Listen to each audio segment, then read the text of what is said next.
しなみを揃えてゆこうお互いを信じ合う5人の仲間まるでスファイブに預けた命飛ぶぜ宇宙の果てまでもみんなの笑顔も持ち帰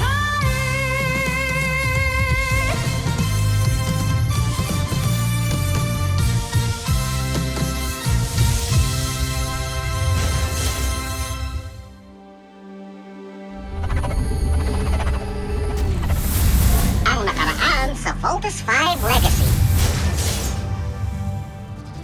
Tagal na rin akong naghintay upang bumawi sa mga Voltes 5.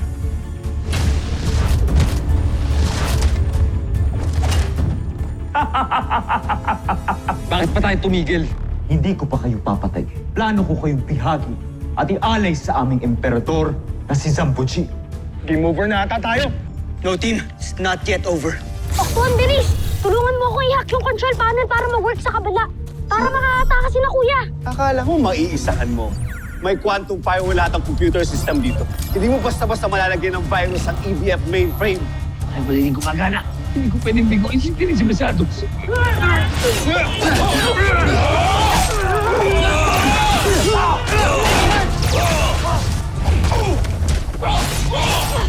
Jamie!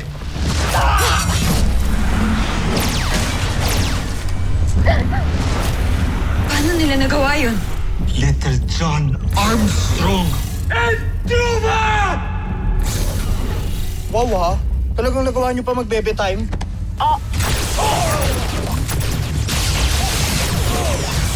Pinunong Rothgar.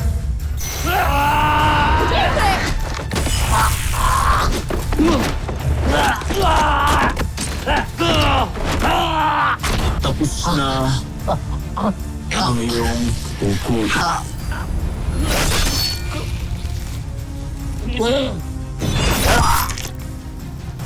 He doesn't love you, Jamie. He does. Hindi ka niya pakakawalan.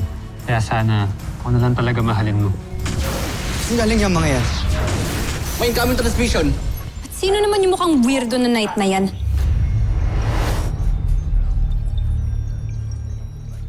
Ako si General Ozla ng Busan. Nagustuhan niyo ba ang pasalubong ko bilang tanda ng aking pagdating? Pasalubong ba ang tawag mo doon? Huwag ka masyadong mayabang, ha? Sinubukan ko lang naman ang tibay ng inyong pananggalang. Masasabi kong hindi kayo nahuhuli. Mataas lang kayo ng kaunti sa mga hayop dyan sa inyong planeta. Anong sinasabi mong hayop? Sino ba sa atin ang tinutubuan na sungay? Di ba't kayo?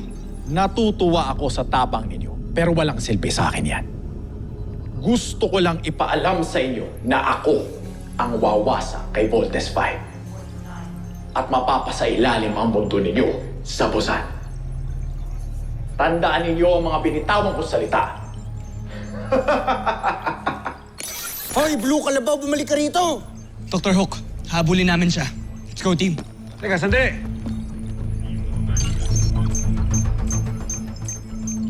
Tingnan niyo yung nangyayari. Nasira ang ating radar system. Kailangan maayos to.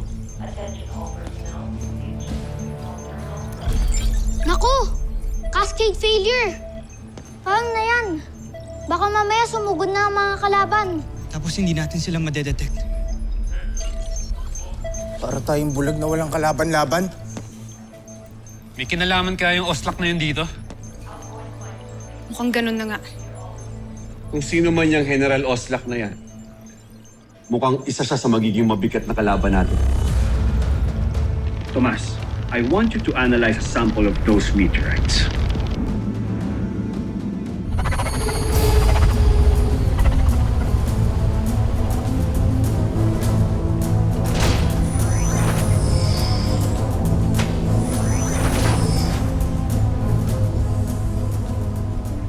Bakit ganito? Wala man lang sumalubong sa aking pagdating.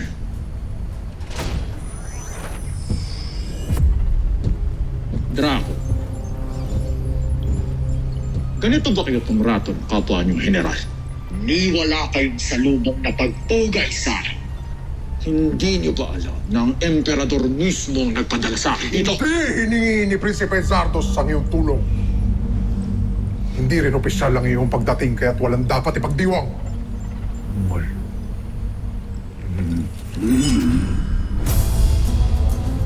Tumagat ka sa akin, Taran! Kapupunta!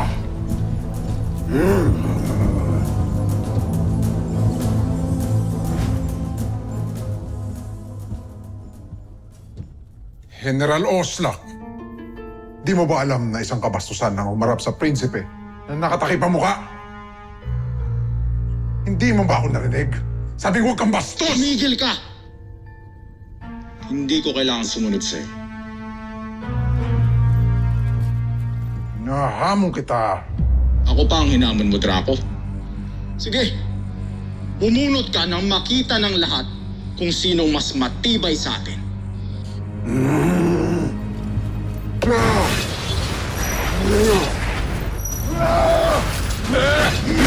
Protektahan ng prinsipe!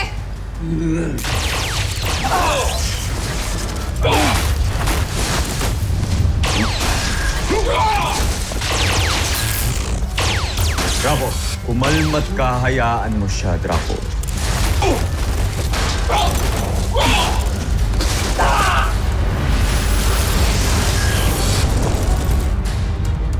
Tama na, Draco!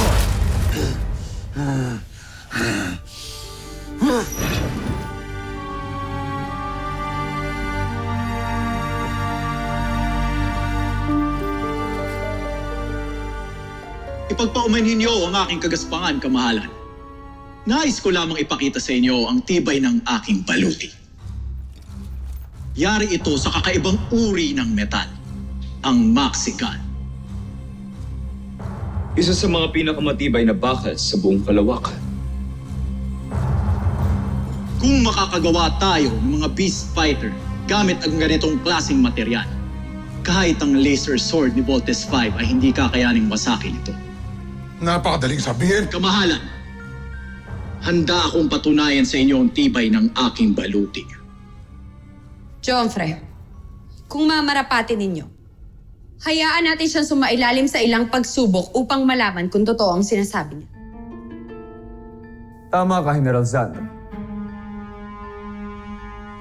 Kung gayon, ihanda mo ang iyong sarili at ang iyong baluti, General Oslak.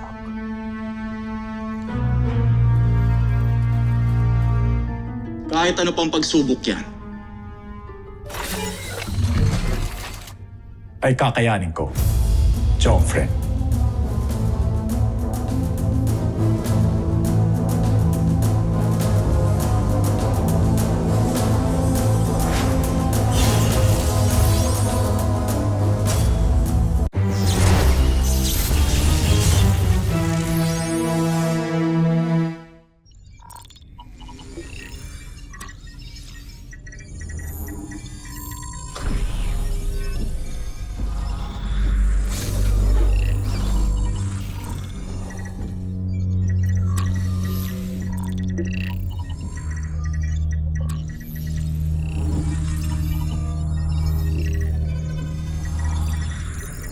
tama ba yung ginagawa mo?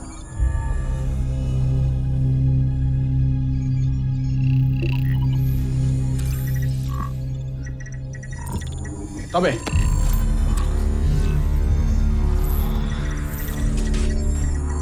Sandali, anong ginagawa mo? Itigil mo yan! Itigil mo yan ngayon din!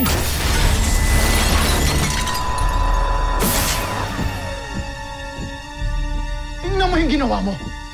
Ano? Bakit ako ang sisisihin mo? Hindi mo ko dapat pinapakailaman. Tungkulin namin bilang general ni Prinsipe Zardos ang paggawa sa mga beast fighter na iintindihan mo. Baka nakakalimutan mo na ako ang pinadala ng emperador dito. Walang may mas mataas na katungkulan kundi ang prinsipe lamang. Kaya gagawin ko ang lahat ng naising ko. Naiintindihan mo? Truba! Sumusobra ka na. Wala kang karapatan para pagsalitaan ng mga taga rito ng ganyan. Dahil hindi mo alam ang pagpapatakbo dito! Pagpapatakbo ka mo? Sabihin mo nga sa akin, paano nyo pinapatakbo ang lugar na ito? Dahil gusto kong malaman kung bakit puro palpak ang mga beast fighter na binubuo ninyo. Kaya siguro akong pinadala ng emperador. Ngayon, gawin niyo ang mga trabaho. Pero nasa akin, huling pa siya. Maliwanag?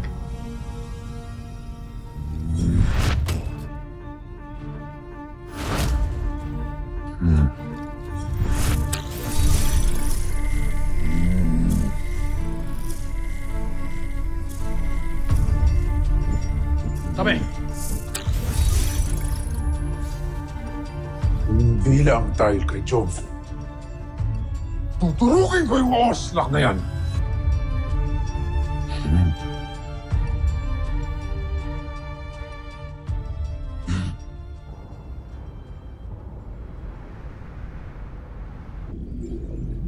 Dr. Hook, kapag in-expose ko ang maliit na meteorite na yan sa shortwave na minus 1,500 megacycles, ito ang mangyayari sa radioscope.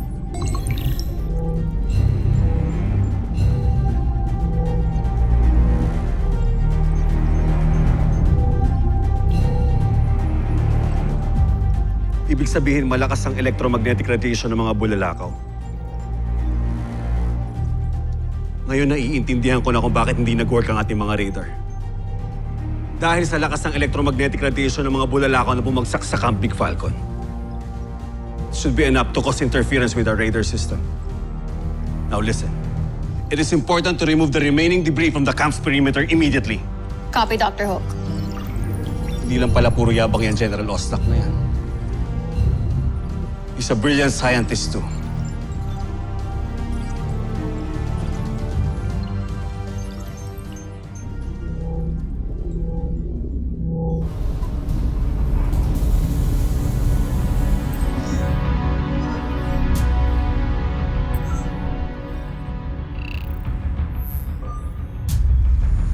Kapag natalo ng madirigmang ito si Voltes 5, sigurado kong ako ang itataas ng emperador sa posisyon ni Prinsipe Zardos.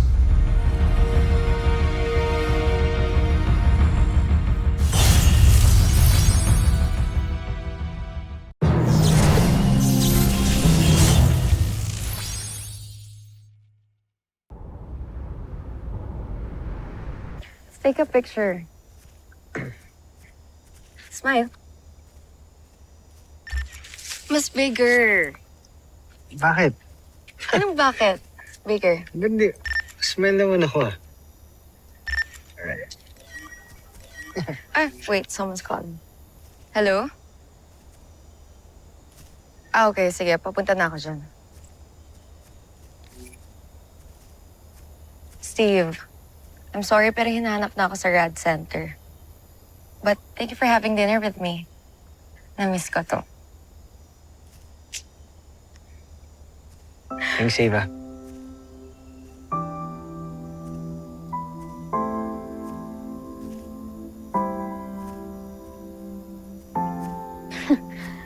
Uy! Kamusta? Mukhang kayo na ulit ni Ava. Ano? Nakita ko kasi kayong dalawa ngayon eh. Saka, pansin ko rin na papadalas din kayong magkasama. So, ano? Kayo na ba ulit?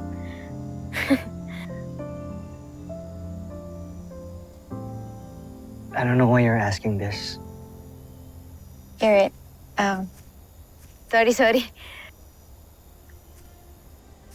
Yeah, tama ka. My bad. Sige. Muna na ako ah.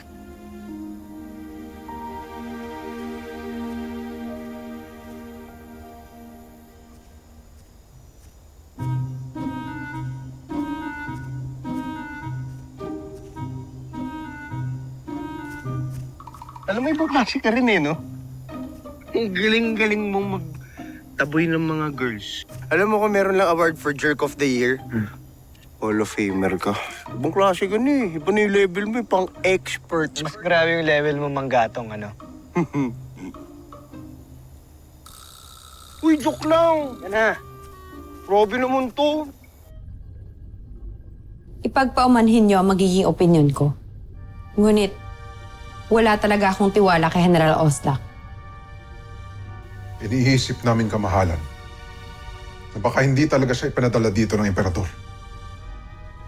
Wala tayong opisyal na papatid, kaya maaaring dumating lang siya dito ng kusa upang pabagsakin ka. Ano ibig niyo sabihin? Si Zul, Joffrey, hindi ba't nag-i-espiya rin siya sa inyo noon? Baka ganun lang din ang misyon ni General Oslak kaya siya nandito. At ang mas nakababahala ay maaari niyang pagtaka ng iyong buo. Draco! Zandra! Siguro ay naiinggit lamang kayo kay General Oslak kaya niyo siya sinisiraan. Ang dapat ginagawa ninyo ay pinatutunayan ng mga galit ninyo. Kapag makarinig pa ako ng mga ganitong bagay, ako mismo ang tatapos sa inyo. Maliwanag! Masusunod, Joffrey.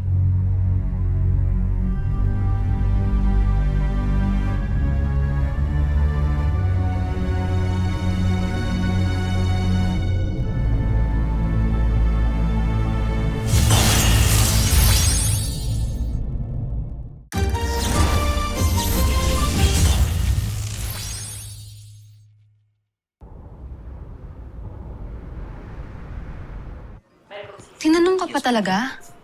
Anong di niya maintindihan? Diba? Anesthesia yata yung dumadaloy sa dugo ng Steve na yun.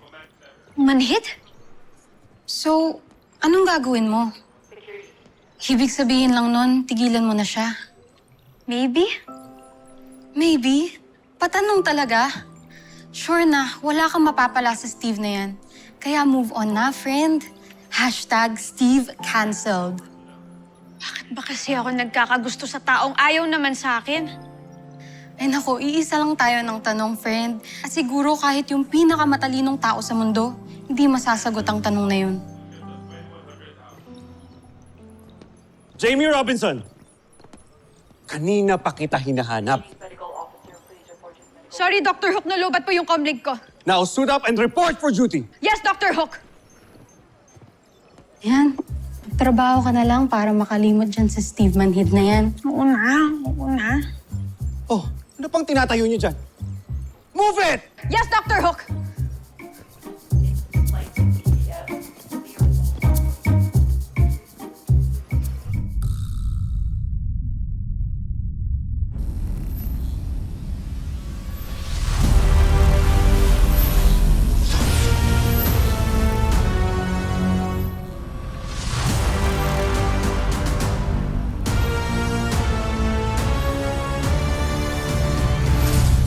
Baka sa inyong mukha na naintriga kayo sa ating bagong peace fighter. Huwag na kayong mag-alala. Siya na ang bahala sa pagwasak kay Voltes 5. Huwag mong pangunahan ang kalaban, Oslak. Ilang beses na namin nasubukan ang kanilang kakayahan at kami nabigo. Huwag kang magsalita na tapos. Nauunawaan kita. Pero gusto ko lang naman sabihin sa inyo na nagawa ko na ang nararapat bago niyo pa matiutos. Ano ibig mo sabihin? Pinangungunahan mo. Huwag kang mapangahas, Oslak. Tandaan mo, ako pa rin ang pinuno dito. At ika'y hamak na alagad ko lang.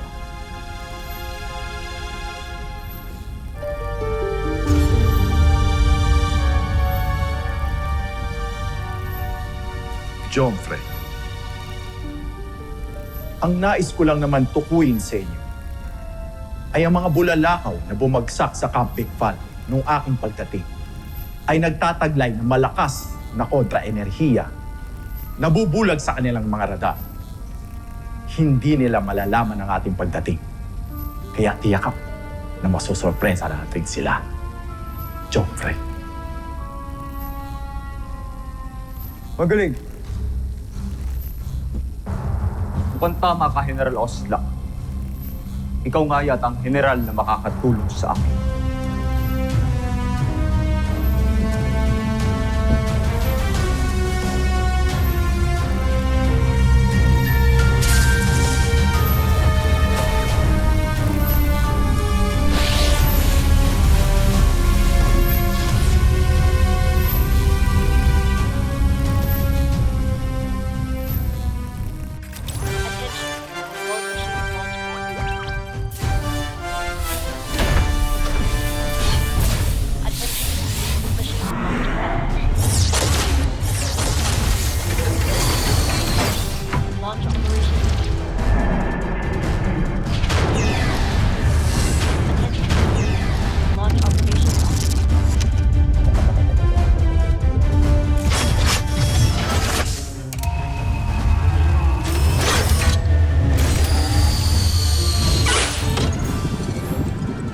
The objective of your mission is to destroy the meteorite surrounding the Camp Big Falcon.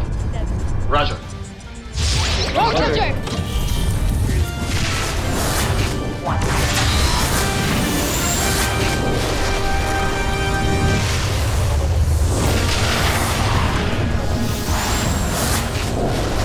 Skyrocket! Bomber missile! Badger knuckle! Frigate rocket! Thunder missile!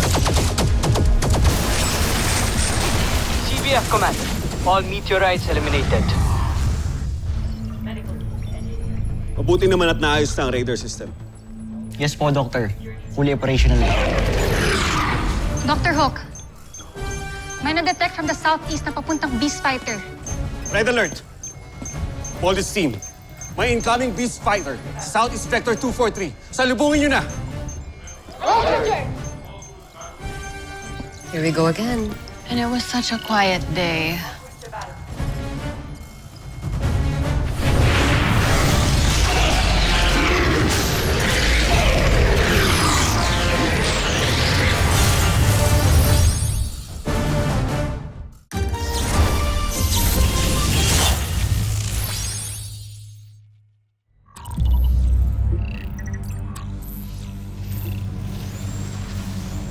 Anong nangyayari? Paano nalaman ni Voltes 5 na nandito tayo? Kancho Aida. Nalalaman ka bang electromagnetic radiation, Osla? Wala namang kwenta.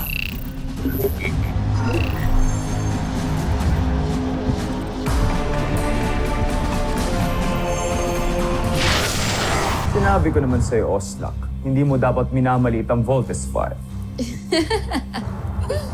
Akala ko ba'y susurpresahin mo sila, General? Bakit parang ikaw pa yata ang nasurpresa?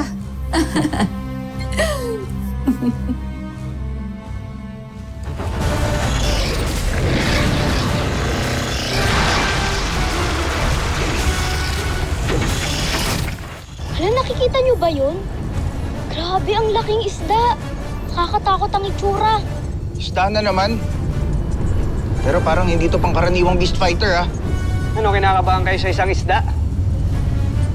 Team, let's engage! Commit! Commit! Skyrocket! Bomber missile!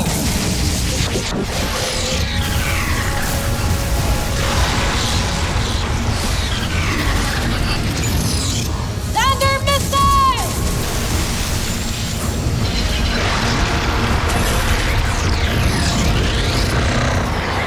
Susunod sa Voltes 5 Legacy. Go, Steve! Ihawin na natin tong isdang to. Grand fire! Kamahala, pagmasdan niyo ang tibay ng aking ginawang beast fight.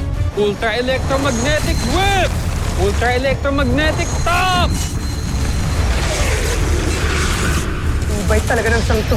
Wala pa rin nangyari sa kanya, oh! Gamitin niyo na ang iyong laser sword para makita niyo na ang kapangyarihan ng aking beast fighter.